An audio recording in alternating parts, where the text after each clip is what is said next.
시장에서 공급이 넘치고 수요가 부족한 상황이라면 어떤 결정을 내려야 할까요?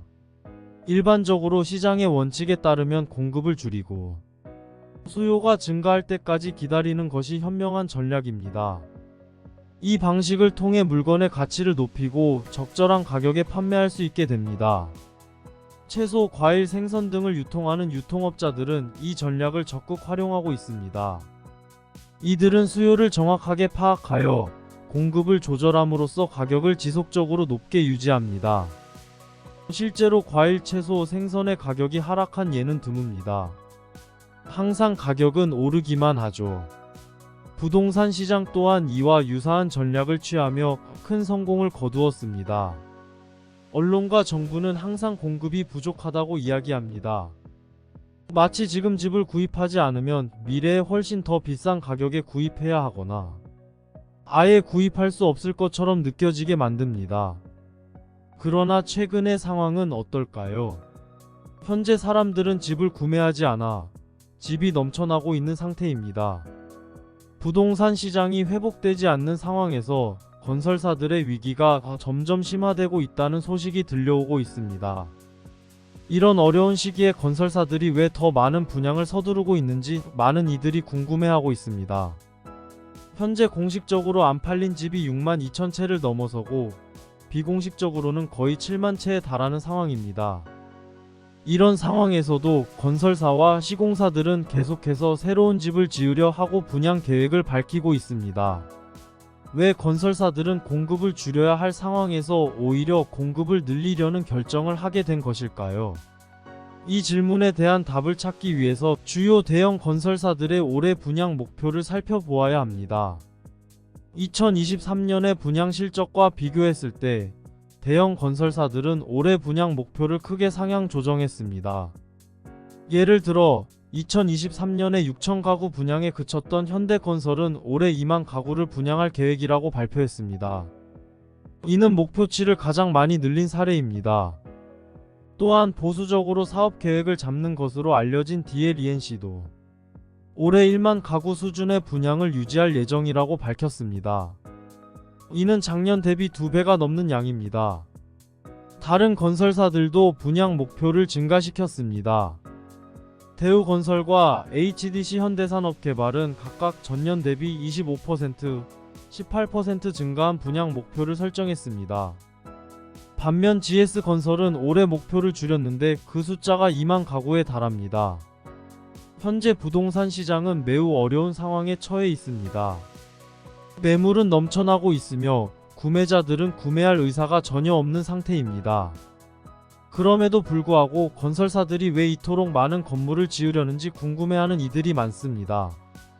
가장 큰 이유는 작년의 분양 목표 대비 실제 공급이 저조했기 때문입니다.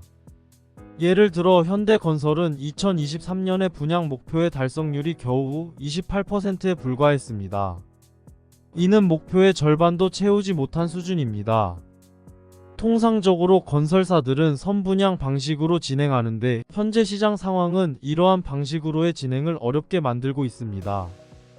경기 전망이 좋지 않음에도 분양을 늘린다는 것은 많은 미착공 사업장이 존재한다는 의미이며 계획만 세워놓고 실제로는 진행하지 못했다는 것을 의미합니다.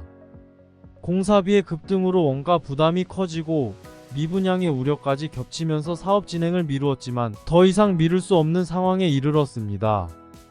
착공이 지연될수록 비용도 증가하게 되므로 건설사들은 소위 밀어내기 분양에 나서게 되었습니다. 즉 생존을 위해 어쩔 수 없이 분양을 진행하고 있는 것입니다.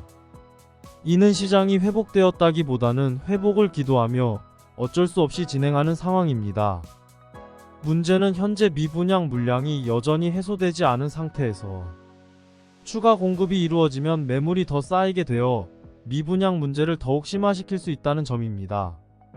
국토교통부의 최신 자료에 따르면 2024년 1월 기준으로 전국에 미분양된 아파트는 약 6만 4천 가구에 달하며 이는 2달 연속으로 증가한 수치입니다. 특히 준공 후에도 팔리지 않는 이른바 악성 미분양 아파트는 6개월 연속 증가세를 보이며 지난 37개월 만에 최대 규모를 기록하고 있습니다. 건설사들은 대체로 미분양이 발생하더라도 준공 시점까지만 판매되면 문제없다는 관점에서 사업을 진행해 왔습니다. 이는 착공 후 점진적으로 물량을 소진하며 공사비를 회수하는 구조를 기반으로 하고 있습니다.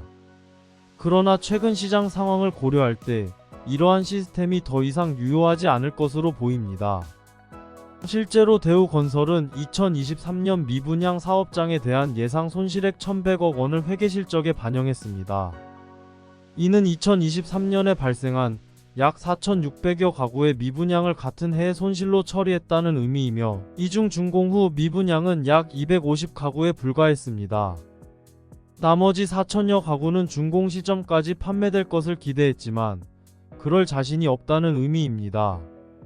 일반적으로 각 현장별 계약률이 70%를 넘으면 공사비 회수에 큰 문제가 없다고 판단하지만 현재 시장 상황이 워낙 침체되어 있어 작년에 분양한 사업장 중 계약률이 저조한 곳들은 앞으로 계약률 50%를 넘기 어렵다는 전망이 나오고 있습니다. 레미안, 자이, 더현대와 같은 최고급 브랜드를 내세운 건설사들도 이러한 침체된 시장 상황에서 어려움을 겪고 있습니다. 결국 이들 건설사들 역시 대우건설처럼 미분양을 비용으로 인식하고 손실 처리를 해야 할 시기가 빨라질 것으로 보입니다. 현재 부동산 시장은 정상적인 상황이 아닙니다. 신축 분양 아파트의 가격이 너무 높아 소비자들이 구매를 꺼리고 있으며, 건설사들은 이러한 상황에서도 비싼 가격의 아파트가 팔리지 않는다며 어려움을 호소하고 있습니다. 높은 가격 앞에서 소비자들이 지갑을 닫는 것은 자연스러운 반응입니다.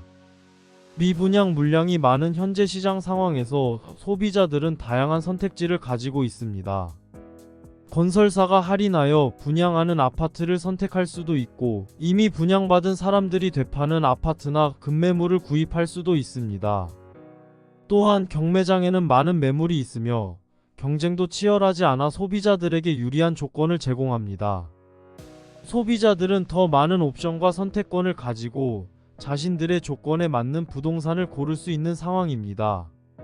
이러한 시장 상황은 소비자들에게는 유리하지만 건설사와 시행사에게는 판매 전략을 제고하고 소비자의 요구에 더 잘 부응하는 방안을 모색하도록 하는 도전적인 환경을 만들고 있습니다. 건설사와 시행사는 소비자들의 니즈와 시장의 변화를 더욱 세심하게 파악하고 이에 맞는 전략을 수립해야 합니다. 또한 건설사들은 장기적인 시장 전망을 고려하여 지속 가능한 사업 운영 방안을 모색해야 할 것입니다. 반면 소비자들에게는 현재의 시장 상황이 다양한 기회를 제공하고 있습니다. 하지만 선택시주의 깊은 검토와 신중한 결정이 요구됩니다. 장기적인 시장의 흐름과 개인의 재정 상황을 고려한 현명한 부동산 투자가 필요한 때입니다. 결국 현재 부동산 시장은 모든 참여자에게 더 세심한 분석과 전략적인 접근을 요구하고 있습니다. 시장의 불확실성 속에서도 기회는 존재하며 이를 잘 활용하기 위한 준비와 노력이 중요할 것입니다. 이번 영상은 여기까지입니다. 구독과 좋아요는 영상 제작에 큰 힘이 됩니다. 감사합니다.